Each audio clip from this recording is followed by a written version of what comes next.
Hello, everyone. Hi, once more. My name is Erika Georgiadis, and we are at the YouTube channel of the European School of Theosophy. Hello, everyone. Hi, once more.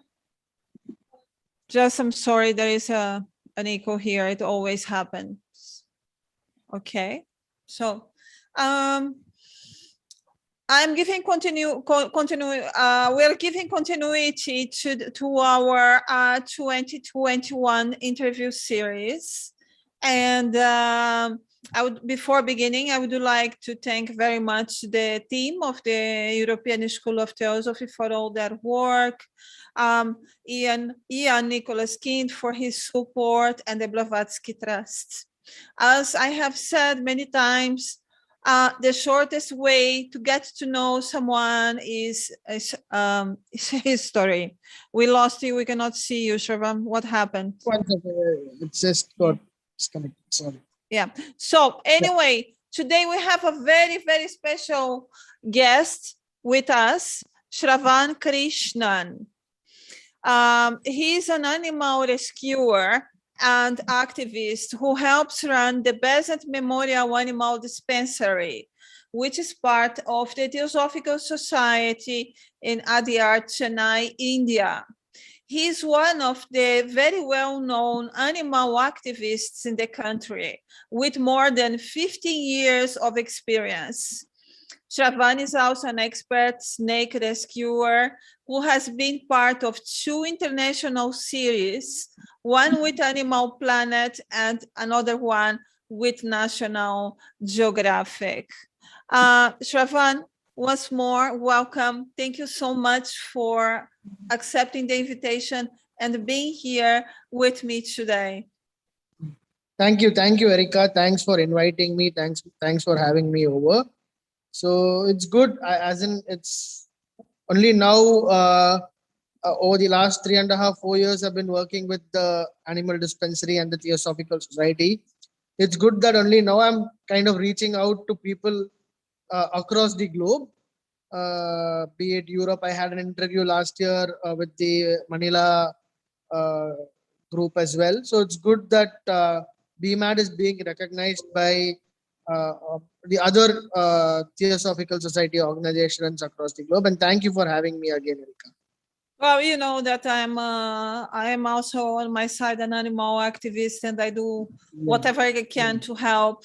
You know, also that I think you are aware of the World Wild Fund report for nature released some time ago that said that 68% of the wildlife is gone from 1970 to today. So this is the result of the loss of their natural habitat, of hunting, and all the ecological, very serious and challenging problems that we have.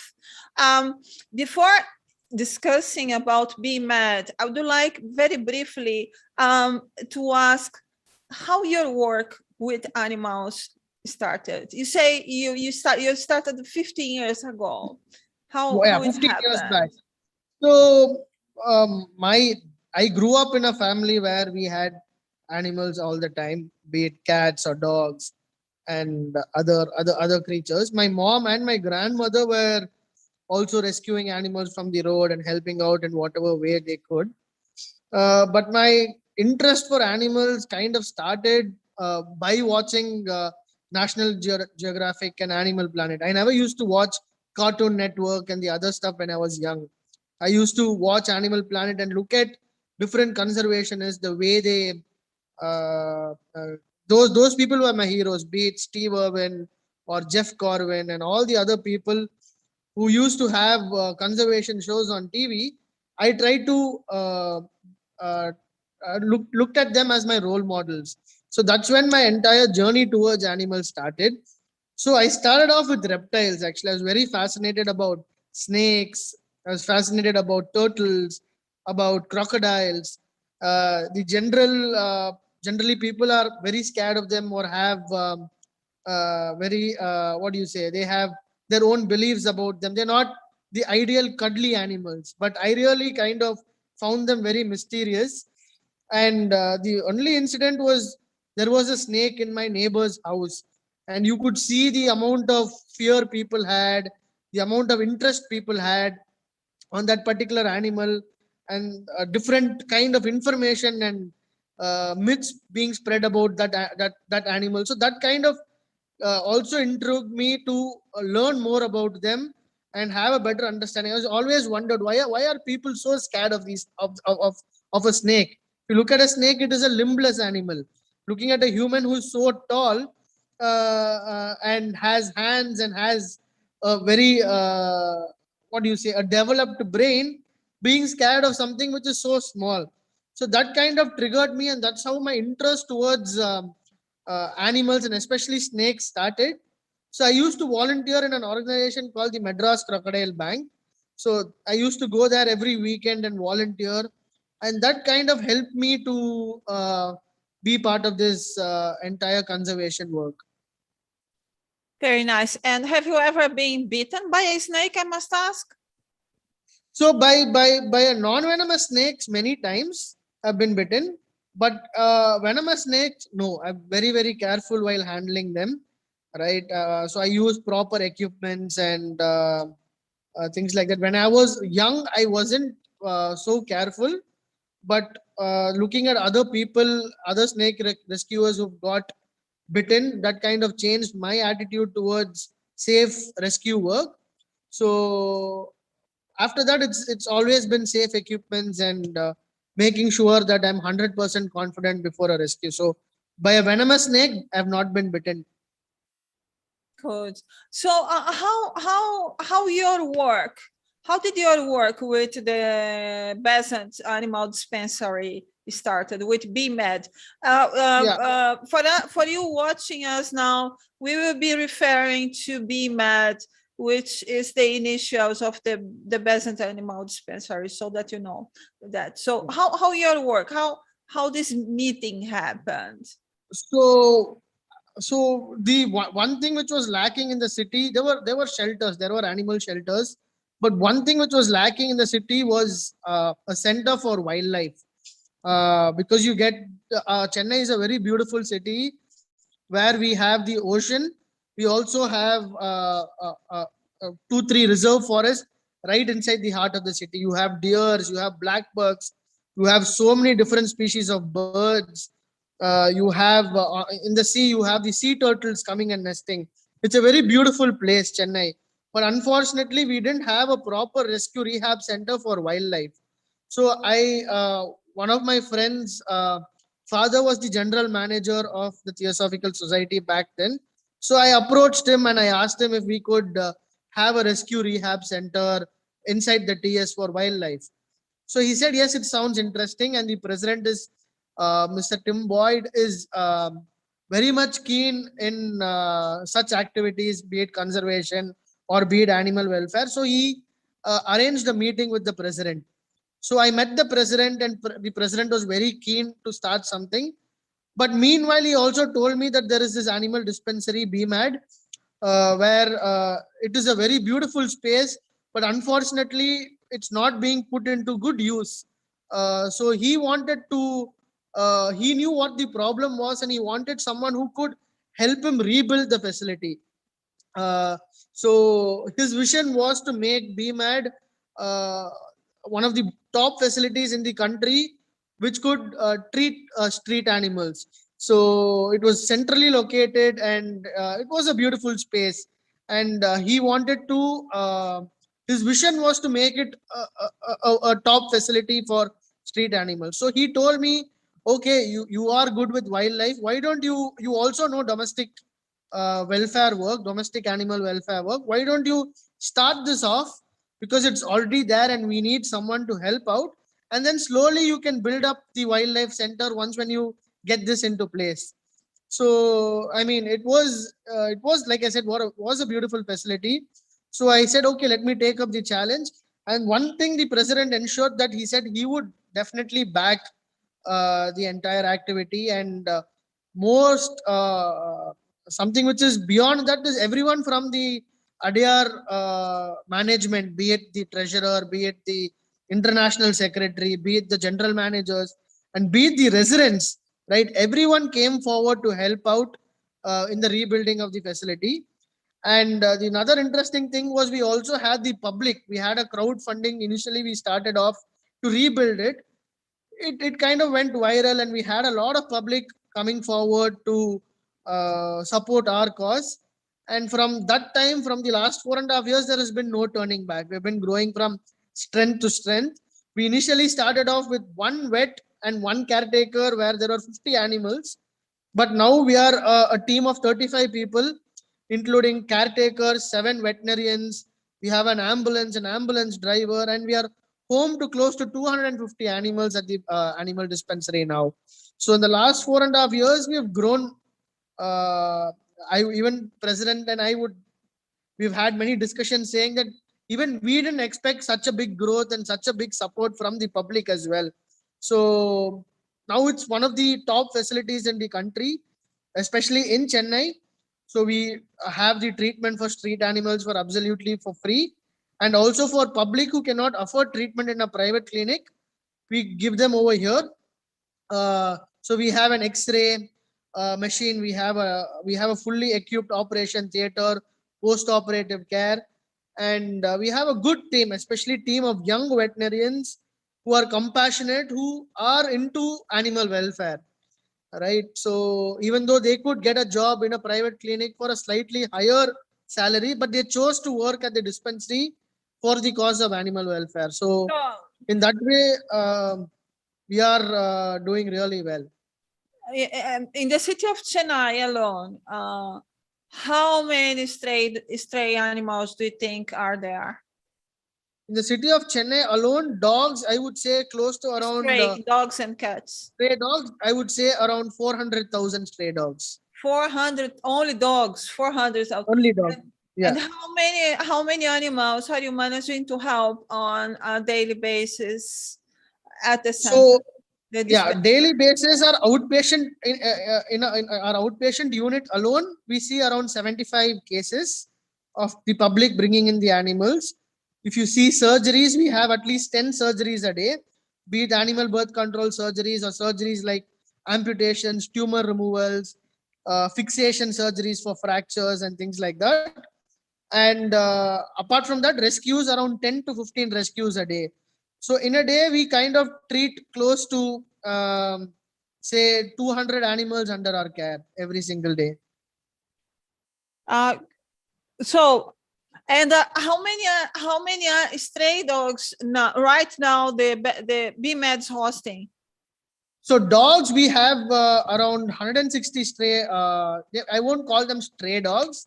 I would call them either street animals or now animals belonging to BMAD, which are part of BMAD. So we have close to 160 of different kinds. Dogs which are very old, terminally ill, dogs which are completely blind, uh, dogs which have lost their limbs because of accidents and things like that. So we are home to 160 dogs.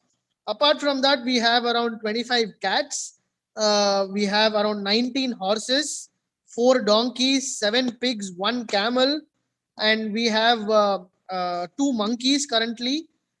We are also taking care of a black buck, which is known as the Indian antelope. And we also have a lot of cattle. We have around 25 to 30 cattle with us. Are you offering any virtual adoption program right now? Yes, we virtual adoption. Yes, we do. People can adopt a particular animal. We put out regular stories about them on our Instagram page and our other pages as well, where people can reach out to us and adopt them if they cannot adopt. Ideally, if someone could adopt them physically, that would be great. But if not, even if you could adopt a dog or a cat or take care of the expense or the medical expense or the food expense for a month for a particular animal, that would be really great. And people do that. We do have people uh, helping out. The Indian part of it, the domestic donations and funding we get in, it's pretty good. But international funding, because of the laws of our country, where there are a lot of paperwork and a lot of restrictions to get in foreign funding. We still do have, because it takes some time and other things, but we still do have people making that effort to contribute towards BMAD. And the no virtual adoption process, do you have a follow-up, or you don't have the enough people to do follow-up on the adoption? Because many people, they may just adopt an animal because they are enthusiastic, and they go back home and their family doesn't want, and then the animal is back in the street again. You know, that happens. So at BMAD, do you do just a minute? Do you do a contract? Do you have a follow-up? Could you explain to us how do you do that? Yes. So we don't give dogs randomly to people, any animal for that matter. So there is an interview which we conduct. We speak to them. We call in the entire family to come in, understand their situation. Right, we make sure that they are capable enough to take care of the dog. We get their entire ID proof, their address proofs. We also do a house visit to see whether they would be able to speak to their neighbors, and then only we give the dog up for adoption. And we also say, even if they cannot take care of the dog, if say they have some issues in the future, they're always welcome to come and give the dog back to the dispensary. So we make that very clear. We also have regular follow-ups. So we have volunteers and other people who constantly keep checking on them. I mean, of course, we have given hundreds of animals up for adoptions. We've had bad experiences earlier a couple of times, but now our paperwork and our policies are very, very clear. So there is a proper registration and a proper protocol which is followed. So we ensure, say for example, we follow up with their vaccinations. Say if they pick up a puppy which is 2 or 3 months old, we make sure that once when they are 6 or 7 months, they are brought back to the dispensary for a spay or a neuter program, right? And all that is done for free. So we do have very, very strict policies when we give up an animal up for adoption. Yes, that's very, very important. And I can't hear you. You're not audible. Can you hear me now? Hello? Hello, can you hear me? 1 second. My mic is working. Yeah. Can you hear me now? I think it was on your end. I can hear you now. Okay, so let me share the slides, your PowerPoint again. And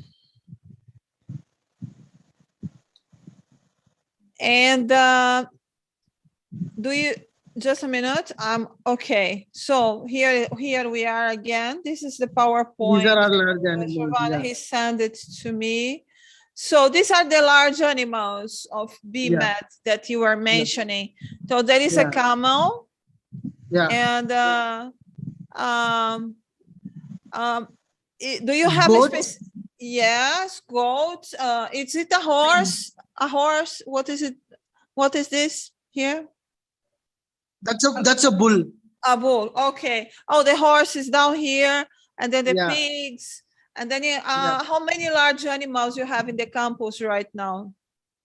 We have around 50 to 60 large animals now. 50 to 60. Are the large animals giving also to adoption? No. So large animals we don't give unless or until we know that person personally, either it's a friend or a family. Because what happens is it can be misused, right? Especially the calves, the cows which we have, right? It can be used for, they can just act as if they're going to adopt and send it for slaughter, right? Or they could use it for milking, right? And horses, they might use it for riding and things like that. So we are very clear about the people who we give our large animals to. We don't give it to random people unless or until we know them personally. That's when we give it to them. Otherwise, we don't strictly give our large animals. Shravan, tell me something regarding the rights of animals in India. Are animals recognized as persons there? No. No, they are not recognized as persons. We have laws in place, but the laws are very outdated. because the Prevention of Cruelty Act, the basic act against animal cruelty, is a 1960 act, right? So it's not been updated in the last 60 years. So back then, for injuring an animal, was a fine of up to was only 50 rupees. So back then, 50 rupees was a huge amount, right, in 1960s. But now 50 rupees is less than $1, right? So that is at this time and age, it is I mean, it doesn't even make sense. So there are say we have spoken to the government. There are updated laws which are still sitting in the parliament and waiting for it to be passed, right? So although we do have laws, but the laws are not strong enough, and the punishment and the fines are not uh, enough to actually put fear into people when it comes to animal cruelty. Yeah. Oh, let me just explain for whoever is watching here with us or we watch. If an animal is has the right, the legal right of a person, the animal has the same rights of a person. It cannot be killed. It should not be abandoned. It needs support. There are some countries, for example, like New Zealand, that they give personhood, this is called personhood rights to rivers or forests. So they cannot be destroyed or exploited. So this, for animal activists, personhood rights to animals is something very important. Here in Greece, things are evolving. There are very high fees. If someone is cruel to a dog, for example, it must pay a fee of 30,000 euros. And if someone kills, actually, but this extends only to mostly to cats and to dogs only, and to some wild animals protected, not to all animals, because they're not, it's not a vegan country. And then they can go to jail for mistreating and for animal cruelty for up to 10 years. So the laws here in Greece right now are very, very austere, and hopefully they will be even more severe. Let me move forward here. Here we have an image now of the, could you explain for us, please, what is this? Yeah. So we have animals, especially the street animals. I would say 3 or 4 major issues which we get. First one is an injury. That injury can, which unattended, it will develop into a maggot wound where you have flies sitting on them and then maggots, and then it becomes highly infected. That's very common. Secondly, are the accidents. They get hit by vehicles, say cars, bikes, even trains, right? So they have fractured limbs and severe injuries. So that is 2. The third is diseases like distemper, parvo, and rabies as well, because of lack of vaccination for street animals, right? And the fourth thing is we get tumors, right? This is a really big tumor which was around 2.5-3 kgs on the dog's stomach, abdomen, and it was successfully operated, and the dog has completely recovered as well. So these are the things which we do on a regular basis at the shelter. So there will never be a day without seeing a tumor, without seeing a maggot wound, or without seeing a fractured limb, right? So many cases keep coming, right? So these are surgeries which we do, right? The above are the amputees, where the first dog's name is Karpi. So Karpi lost both his hind legs due to a train accident, but he's able to manage with front legs, right? Similarly, the other dog also has a front leg amputated. So this is something first time in India we have actually tried out, where a pony had a broken leg, right? And we actually fixed it with a plate, and the pony is now able to bear weight. So this was the first time. Yeah. This procedure was done in India. Yeah, successfully done, because the pony is now able to put the leg down, because Very in nice. most of the countries, even in India, They if there is a euthanize them. Yeah. they euthanize the animal, right? Especially a horse. But Yeah. here we kind of tried out, and it has actually worked. And now Sugar is doing really well. It's been close to 50 days post the surgery, and she is able to put her leg down. That's So very nice. Yeah. Wow. Fantastic. yeah, So here I'm seeing that you BMed is treating over 1,000 cases monthly. yeah, This is free of cost. This is yeah. really a beautiful and of course a profoundly theosophical work. How many vets do you have in the team working on a daily basis? So we have 7 veterinarians who work there full time. So every day we split it into different work for them. So one day they take care of the outpatient unit, one day they go to surgery, one day they take care of inpatient unit, one day they go to large animals. So we divide them every single day because we don't want them to do the same thing over and over again. So they will also get kind of bored doing the same thing. So we split them accordingly. And initially we used to work only between 9 to 5, and our outpatient unit used to be between 11:30 to 1 and 3:30 to 5 in the evening. But since we are getting so many cases, we decided that we will work from 9 a.m. till 9 p.m. in the night. So throughout the day, we work. And the other thing is also we are open for emergency. Say if there is a dog which is in need of emergency care, especially a street dog, right? Say at 1 o'clock in the night or 2 o'clock in the night. So if they call us, we can send a vet to our hospital and immediately check it out. The other thing is we have 2 or 3 vets who stay inside the campus, who have their house inside the campus. So if there's any emergency in the night, they can attend to. So here, what we do is we have most of our people who come here are people from the local fishing village. You have your auto drivers, you have your daily wage laborers, you have people who generally cannot afford a blood test. If you go in a private clinic, would cost you not less than say $10 to $15, right? Which people here cannot afford, right? That would be their weekly income, right, to take care of their entire family, right? So that is not practically possible for them. So here we do it free for all these people, right? Even whatever, even it could be a street dog or it could be a dog. We don't discriminate whether it's a street dog or a pet dog. Every treatment here is absolutely free. But if people who can afford to pay that money, they are more than welcome to pay it, That's right? So that very would keep us. yeah, that's very important. That's so important because so many people they love their animals and really they have no money when the animal gets sick. So it's a Yeah. very important. Now I have a question. Do you have any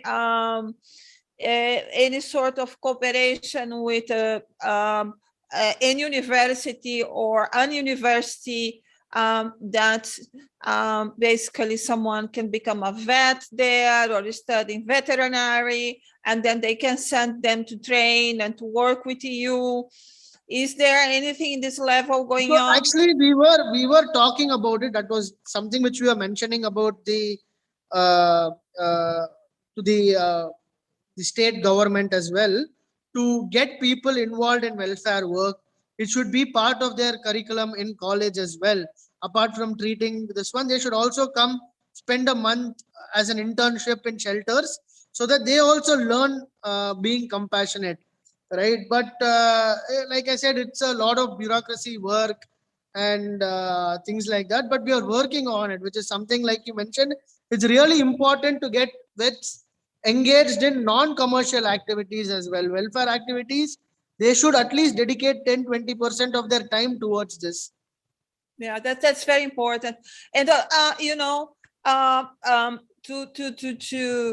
to teach compassion. You mentioned that. That's very important. They try to include in their programs Yeah, that their students also help and support and work sometimes some hours yeah, in organizations or in a place like BMed Yeah. I find this, of course, has to do with education. And I found very interesting that you mentioned in the beginning that when your family loved animals, they were all the time helping, and you grew up in this environment, learning Yeah. to respect and having compassion to animals. So education is so important, because with me it happened the same. I grew up in an environment which my family loved animals, and I grew, learning to love, to respect, and to take care of them. So education is very, very important.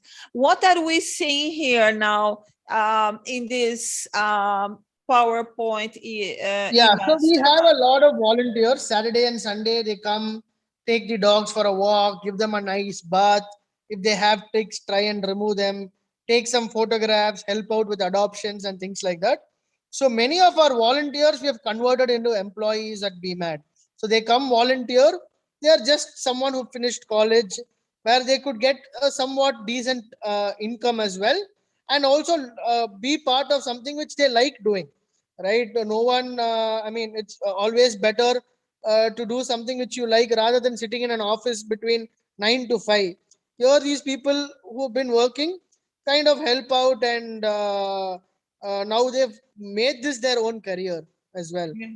So like I said, the next slide is also a very interesting slide, right? Apart from the rescues which we bring to the shelter, we go and do on-site rescues where it need not be brought into the shelter, it just has to be removed. For example, the first one where it's got entangled in a kite thread, right? So we just removed it and released her back. The other dog got caught in a bathroom, right? And we had to remove it out. Then you have this plastic cone which got caught onto the dog's neck, which we again removed. And the last one is a very interesting photo where people kind of use these things called glue traps to capture rats, right? It is one of the most painful things for an animal to endure, right? They kind of step onto the glue trap and they completely get caught onto it, and it's so painful for them, right? Because the skin comes out with the glue, right? What these people do is, once when they get caught in the glue trap, they just throw it into the dustbin, right? If it's a rat, and it's one of the most heartbreaking things to see. There are easier, yes, we understand that rats can considered to be a pest, but there are safer ways to eradicate them, right? More humane way to help them out rather than using such methods. So not only rats, you have snakes, you have kittens, we have had different birds getting caught in these glue traps, and it takes us hours and hours to remove them safely, because you can't just pluck them out like that because they would die, Oh right? my So God. Yeah. I urge people to kind of use humane ways. These traditional rat traps are easy enough for us to move them away rather than using poison These and are, using these are such some of methods. the problems that you have in India with people. That's terrible. This, I never heard about it. It's the first time I'm hearing Yeah, about it. Now it yeah, says here that Be Mad, along with the Forest Department, rescue, yeah, treat, and release urban wildlife. So yeah. there, what is the what is the type of urban wildlife that you have in Chennai, You and what have, we like I are said, seeing here? Yeah. so first one is a snake which got caught in a plastic bottle cap, which we removed safely. Mhm. Second is a slender loris, which we rescued from an illegal pet trade. Slender loris is one of the smallest primates found in India. Right, they are nocturnal, and because they are very shy and mysterious creatures, it is used for black magic. So we Oh my rescued it from a black God. magician. The other one is a baby monkey, which was obviously taken away from her family and used for begging and doing tricks on the road. Fortunately and unfortunately, it escaped and got caught into an electric line. So it got completely electrocuted. So it's successfully treated in BMAD and again rehabilitated in a rescue center. So apart from this, we have deers, we have black bugs, we have monitor lizard, jungle cats, civet cats. These are the few urban wildlife which we have in BMAT.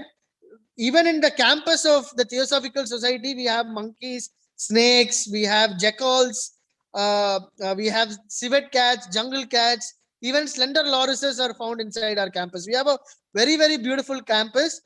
And the most interesting and heartwarming thing about our campus inside the TS is that they will not even think about cutting a single tree down, right? So there is a department towards it. Even if there is a dead tree which is standing, they think 100 times before cutting it down, because that dead tree can be used as a burrow for a bird, right? So the campus of the Theosophical Society is very well protected, and people inside are doing a terrific job in controlling, because it's right inside the city, right? And it can be easily urbanized.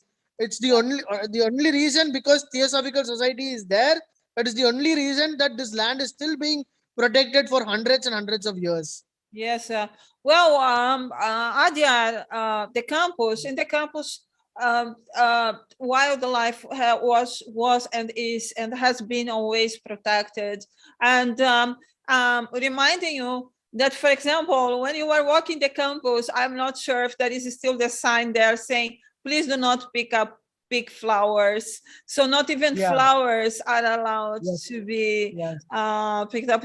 Now, do we have in the ADR campus any endangered species? In the campus, yes, the slender loris we do have. That is an endangered species. Mm-hmm. Are you working in terms of wildlife with endangered species? Yes, we do. These we also have the sea turtle program, the Olive Ridley sea turtle program, where the injured sea turtles come to our facility, get treated, and we release them back. So the Olive Ridley is it's actually critically endangered worldwide. So that also is being treated at the Besant Memorial Animal Dispensary. That's very, very important work to do.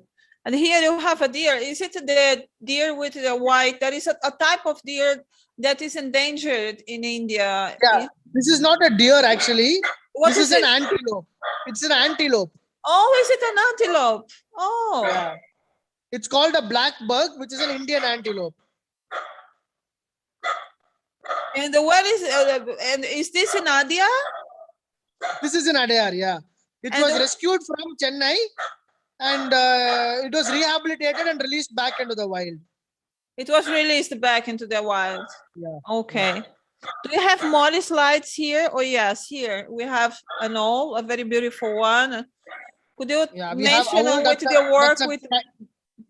That's a kite, and those are parakeets which have been 1 second. My dog is alerting me that someone's come. I have the same. Akhilesh, come here. Sorry, phone off. I did it. Okay. Yeah, someone had come and just got me some food.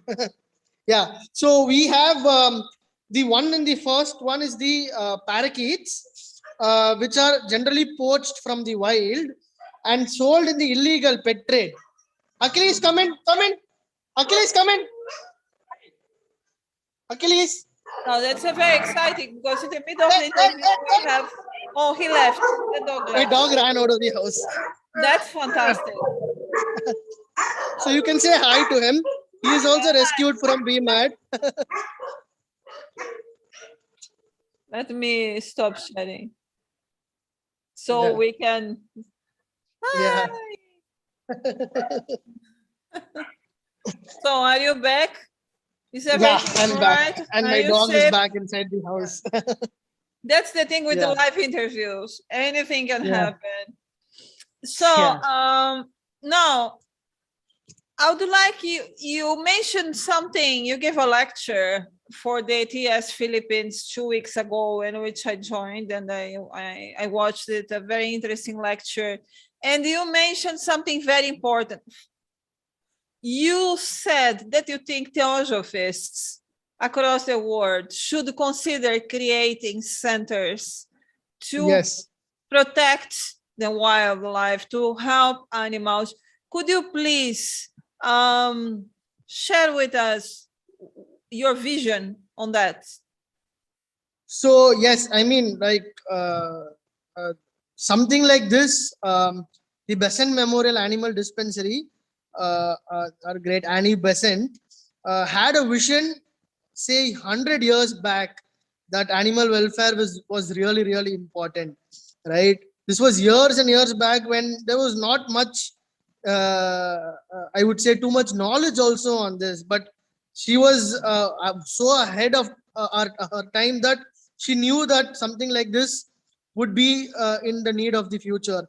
So whoever have been speaking in the Theosophical Society, and everyone is interested in animal welfare, or wants to help out in whatever way possible. So I know there are organizations of Theosophical Society across the globe, right? And there are different laws, different kinds of problems in different places. Maybe one country might have issues with hunting, one country might be having issues with abandoning of pet animals, right? Some might be having issues with wildlife conservation. So every country would have different issues, but if we all get together, have small centers opening up, it need not be something as big as even BMAT. Maybe even a small adoption center, or maybe a small center for conservation, right? If we could all connect and have people in different places, right, we could definitely take animal welfare to a next level, and also help out in each and everyone's problem, right? Erica might have some experience with something which she could share with us, and I could have my experience to share with other people as well.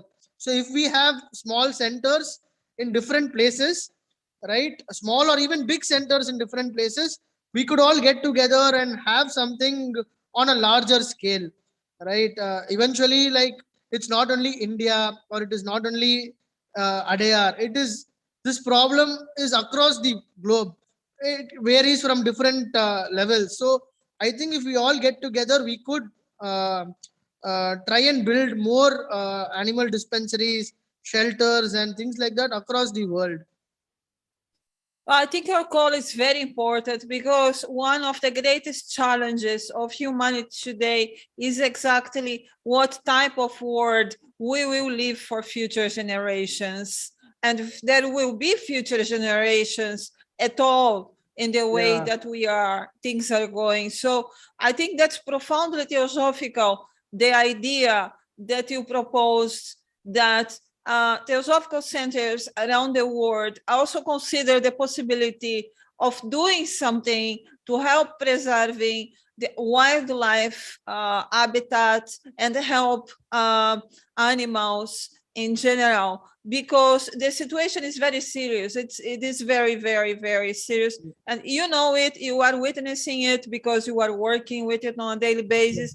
I am witnessing it in different ways. I also work with it, but I'm also witnessing. For example, I moved to a remote area where the wildlife is losing its habitat, and then um, uh, you see foxes. They do not have what to eat. Turtles, not sea turtles, normal turtles, hanging around trash bins and Yeah. trying to find food without place to drink water. And they're losing their habitats, the Yes. animals in general. And then I think one of the most important work that Yeah. theosophists could do today is to help to preserve the natural habitat for wildlife, and to help animals, because they are in desperate need of help all over the world. And this includes education, also on our changing our way of life. Becoming Yeah. vegan is very important, that, and all that. So other than that, tell me something. How can someone help the work of BMED? Whoever is watching this video, if they would Yeah. like to help, how they can help? How can they get in touch with you? Yeah. So couple of our Instagram and our Facebook pages are very active, right? Because that's where we get calls from the public. We get rescues, we get people trying to help out towards donations. Our campaigns, our stories are all out in our Instagram and Facebook pages. We also have, in terms of people want to donate, the Theosophical Society Adyar's website has a specific link towards BMAD where international donations can be taken in. The other part is we are working on a newsletter, right, where we want to send newsletters once in 2 months to start off with, to people who are subscribing towards us to know what kind of activity is happening in BMAD regularly. So these are the things which we have planned for. So in the last meeting in the lecture in with this one, I also wanted to probably have like a WhatsApp group to reach out to people who are interested in such kind of activities to take it forward, right? Members of the TS, and also include other people in the community as well. And because now it is just things are so easy that in a touch of a button we can get things done, right? Say if someone needs help somewhere across the globe for some particular animal, we can get it done, right? So in India, if we have an injured animal and we ask for some funding or some help, we have people you won't believe from South America, from Africa, from the US. People are all willing to help out. So I think it's we should all be connected at one kind of platform, some platform, right? And we could share um, the issues which we face with when it comes to animals. So in terms of the TS, in terms of the BMAD, it is the Instagram page, our Facebook page, and through the website of the Adyar TS. I'm going to be posting underneath the video all the links to Instagram, to the Facebook page, Yeah. and to the page of the International Theosophical Society website, where you can make a donation. Well, Shravan also mentioned that theosophists have been working to protect animals. I mean, they were some of the pioneers actually in this field. And we have, for example, Anna Kingsford, who was the first person that we know in England promoting vegetarianism and fighting against vivisection. We have Madame Blavatsky writing her magazine criticizing the horrors and the cruelty towards animals because some women, they were wearing a lot of feathers, bird on their heads. We have Rukmini Devi, for example, that she was the vice president of the International Vegetarian Union, which is an organization. She was 31 years the vice president of the International Vegetarian Union. Another thing is Rukmini Devi was the one who actually founded the Animal Welfare Board of India. There was no Animal Welfare Board. She is the person who founded the Animal Welfare Board of India. Yeah, I did not know she was actually the founder. And then we have Radha Burnier. She was also a member of the board and of the International Vegetarian Union in Chennai. And all that because the idea that changing our way of life is very important to help also to protect the animals and to protect the world, to exercise practical compassion in our daily life is theosophy in practice. Anyway, thank you so much, Shravan, for being here with us. Would you like to give a last message before we close our... Yeah, I think we should understand that this beautiful planet not only belongs to us, right? It belongs to so many other species, all creatures, great and small, right? And we should learn to respect them, learn to coexist with them, right? Even in the last discussion I had with you, the last meeting when we had in the lodge, the Manila lecture, where you said something which was also very interesting, which I wanted to highlight here, where you said that it is not only being shelters or things like that. Individually, people can help, right? See what is happening in your own backyard. It could be like placing a bowl of water, right, for a bird or for a hungry animal. Give it some food, right? Something which you can take responsibility of your own street, right? So if something like that can happen, right, people understand and coexist with animals. We'll have to understand one thing: if these animals are not there, if we don't have the tigers or the lions or the elephants, right, we won't be there, right? So we should understand that fact, and we know that the times are changing.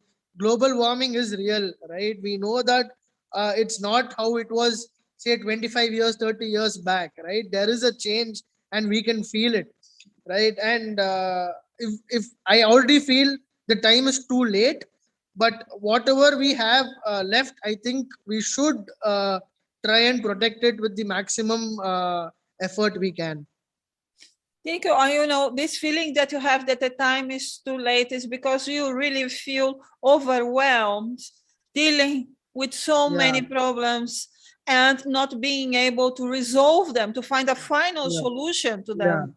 yeah, That's very serious. So please yeah, remember, everyone, if you are watching this, do help the animals in your neighborhood, in your street. You can put some water outside. You can put some food for animals. There will be always a bird. There will be always an animal in need of food because they have lost their natural habitat, and they are really, they need our help. And in helping them, we are helping ourselves because to continue existing as a humanity, we need to preserve and to keep the natural habitat. If we destroy this balance and if we break this link, humanity is itself in risk of extinction. Scientists, they have been telling us that, experts, they have been telling us that, and theosophists, they have pointed out since from the very beginning in their literature that in the 19th century that all life is sacred, that everything is interlinked and interconnected. So theosophists, they are not speciesists. Speciesism is when you think that one species is more important than other, that humans are more important than other species. No, theosophists, they have a holistic view of the world and all life is sacred. So let's work like that. Congratulations to you, Shravan, in the wonderful, amazing work you are doing in India, and for the international president for having actually found you and giving you the opportunity that you have to materialize this work and supporting this work, and for everyone in Adyar for their work that they have been doing, supporting the work of BMAD. And the call is for theosophists across the world, that I know that there are many lands out there that could be used also to help many animals in need. With these words, I close. If you have anything else to say. Thank you. Thank you for having me again. Thank you. Thank you so much, Shravan. I'm closing the live now. Don't go away just right now. Just a minute. Okay. Thank you, everyone. We're closing the live now.